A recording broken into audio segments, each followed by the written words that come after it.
In 1949, a country was cut in half, and almost nobody noticed that a dog breed was cut in half along with it.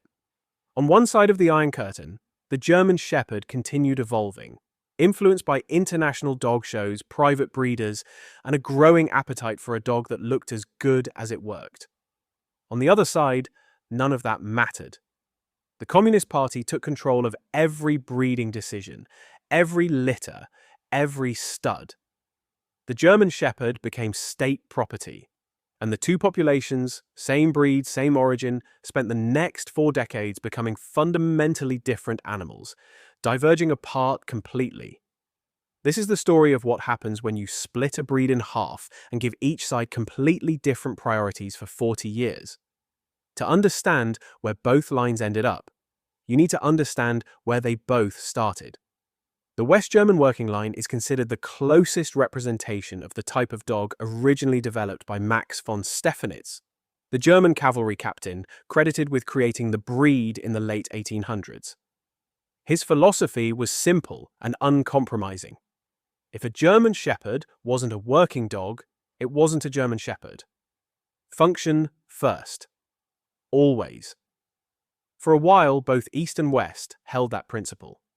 Then the pressures of the post-war world pushed them apart. West Germany's breeding programs remained largely in private hands, with the SV, the Verein für Deutsche Schäferhunde, maintaining breed standards. Breeders developed both show lines emphasizing appearance and working lines focusing on versatility in sport and work. That split within West Germany is crucial. Show breeders selected increasingly for appearance, that distinctive sloping top line, the look that judges rewarded.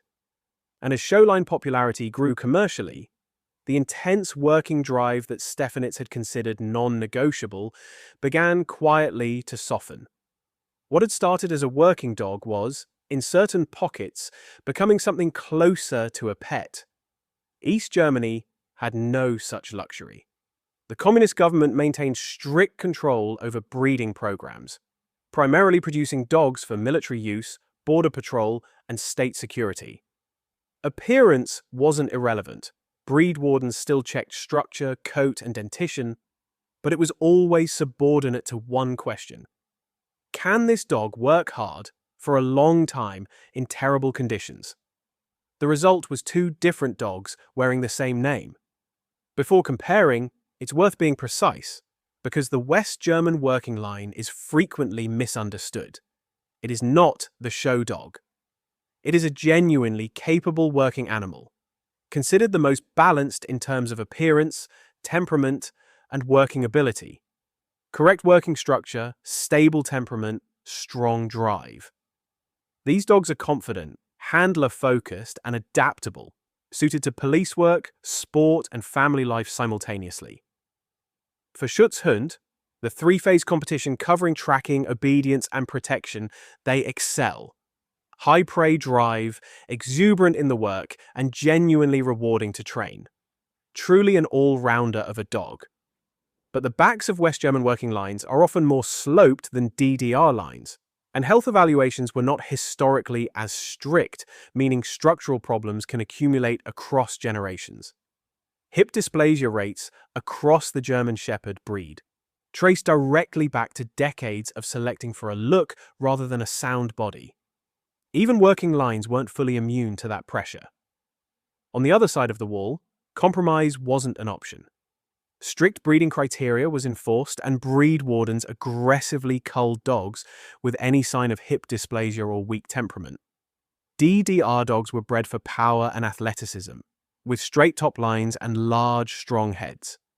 Every litter was inspected for dentition, temperament, bone structure, ear set, coat quality, and overall appearance. Males with undescended testicles were culled. Every variable that could be controlled was controlled. Every generation filtered through the same unrelenting standard. The working tests weren't comparable to anything in the West, where West German Shepherds scaled 5-foot angled walls and searched 6 blinds. DDR dogs scaled straight 6-foot walls and searched 10. West German tracking tests required 8 corners. DDR tests required 16, double the standard. even for a German Shepherd, is insanely impressive. Temperamentally, the differences were just as striking. DDR dogs are less prey-driven, more serious, slower to mature. Where West German working dogs are often described as eager and exuberant, DDR dogs tend towards something quieter and more deliberate. They bond intensely with handlers, but show aloofness towards strangers. And that aloofness was selected for deliberately. A border patrol dog that warmed too easily to strangers was a liability. So it was bred out, for 40 years straight. As part of the Grenzschutzpolizei, the border police, DDR dogs actively guarded the 850-mile East German border and the 100-mile Berlin Wall, serving as sentries, tracking dogs, and attack dogs. Special units tracked deserters across vast stretches of countryside. These were not suburban patrol dogs. They worked in some of the most demanding conditions imaginable, and failure was not an option. In November 1989, the Berlin Wall fell, and the DDR breeding program dissolved with the state that created it. Within 5 months, half of the 50,000 border guards had been dismissed. Many DDR dogs were sold, abandoned, or put down. A gene pool shaped by 4 decades of extraordinary discipline was suddenly scattered and faced a bottleneck. Western working dog communities encountered DDR bloodlines for the first time and found something that genuinely surprised them. A dog structurally sounder than anything they'd been producing, darker in pigmentation, broader in the head, straighter in the back, in tracking ability and environmental stability, operating at a noticeably different level. True uncontaminated DDR lineage is now rare. The lines have intermingled significantly, and the label is sometimes used loosely as a marketing tool. The qualities that make DDR dogs valuable, intensity, seriousness, high stress thresholds, also make them genuinely unsuitable for most pet homes. A dog bred to track deserters across 40 miles of East German countryside in a blizzard requires an owner who fully understands what they're taking on. Here's what the comparison actually tells us. The West German working line is a remarkable dog. Versatile, capable, balanced, sport, police work, search and rescue, family life. That adaptability is genuinely valuable and shouldn't be dismissed. The DDR is something narrower and, in certain respects, deeper. These lines aren't nearly as susceptible to the health problems that affect German Shepherds broadly. Hip and elbow dysplasia were carefully monitored and controlled across every generation. Drives are clean. Structure is sound.